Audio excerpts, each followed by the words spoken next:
Need to factory reset your ASUS ProArt StudioBook? This walkthrough guides you through restoring your laptop to its original factory configuration quickly and easily. So this should hopefully be a pretty straightforward process, guys, and without further ado, let's go ahead and jump right into it. It's supposed to not delete your personal files. I strongly suggest that you create a backup of any important files or documents before you proceed, because even though it might say that it's going to save your personal files, there's no guarantees that it will, so just keep that in mind, and we're going to go ahead and jump right into it.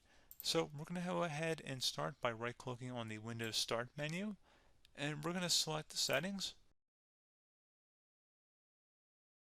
You want to select System, and then on the right side, scroll down until you get to Recovery. Reset Advanced Startup Previous Version of Windows. Go ahead and open that up. So we're going to start by going underneath Recovery Options, reset this PC. Choose to keep or remove your personal files, then reinstall Windows. Go ahead and select Reset PC. Underneath Choose an option, Keep My Files removes apps and settings but keeps your personal files. Now, like I said, there's no guarantee, but you still want to create a backup, but we are going to select that for today's tutorial here.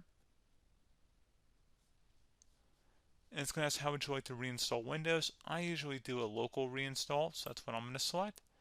And current settings is going to reinstall Windows from this device, and then we're going to select next again. This shouldn't take too long here, guys. And resetting will change settings back to their default, keep personal files, reinstall Windows from this device, remove all apps and programs, and you can also view what apps will be removed. This will take some time and your PC will restart.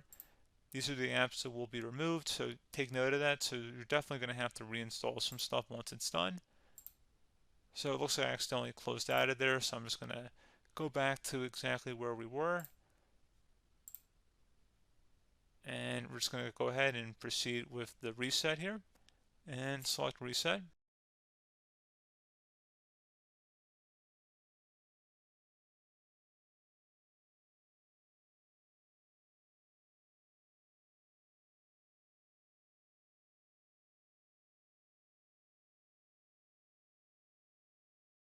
And there you go, guys. Should be simple as that.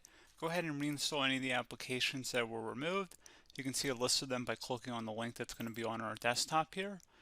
And that's pretty much it, guys. So, as always, thank you for watching this brief tutorial. Do hope I was able to help you out, and I do look forward to catching you all in the next tutorial. Goodbye.